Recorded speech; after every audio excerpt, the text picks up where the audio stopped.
Magandang hapon po, tayo po ay magluluto ng afritadang isda. Madalas po ang inaafritada po natin ay baboy or manok. Ito naman po ay isda, may iba naman po. Ito na po yung ating panggisa. Yung parang usual lang po, kagaya lang po siya ng yung sa afritadang baboy tsaka dito lalagyan po muna natin ng aasinan po muna natin. Ganyan talaga. Ganyan lang. Okay. Tapos, paminta naman po. Ganyan. Okay na. Ayan po, nagpainit na po tayo ng kawali. Lagyan na po natin siya ng mantika. Kasi ipiprito po muna natin yung isda. Hindi kita. Yung mainit na po yung ating mantika po. Bago po natin, i-coat po natin si isda sa harina po. Para hindi dumikit. Bago natin iprito. Para lang po hindi yun dumikit.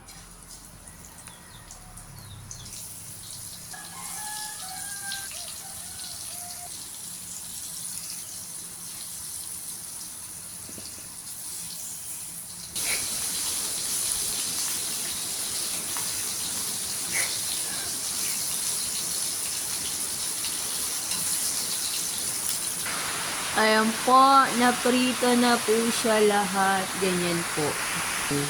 Tapos ayan po, igigisa na rin po natin yung mga tapos yung pinagprituhan, doon lang po tayo kukuha ng mantika para po naman mas malasa. Ayan, igisa lang po natin si Bawang. luya, bawang, pinagsabay na. Tapos isusunod na rin po natin ang sibuyas, kamatis. Ganun lang din po yun. Parang yung sa lang po, apritadang baboy tsaka manok. Mas mabilis lang tong lutuin kasi isda tsaka pinrito na rin natin. Nakalimutan nga pala namin, iprito muna namin ang carrots tsaka ano nga yan? Patatas. Kaya tinigil po muna natin yung ating paggisa. Habang nakaprito yung ating patatas at carrots, ipagpatuloy na rin po natin itong ating sauce. Ay, sauce tawag dyan. Lalagay po tayo ng tomato paste po. So, ayan, syempre, halo. Tapos, lalagyan na rin po natin ng tubig. Konti lang po, yung tama lang. Tapos, timplahan po natin ng paminta. Konting asin kasi may lasa na po yung ating isda. May timpla na po yun. At konting panlasa din po, pang pasarap. Alam nyo na yun. Lagyan din po natin ng oyster sauce po. Pakuluin lang po natin bago natin ilagay ang isda. Ayan po, kumulo na po. Medyo palaputin lang po natin ng konti. Ayan na po, ready na po ang ating salsa, tawag dyan. Salsa. Ayan na, nilalagay na po natin yung isda.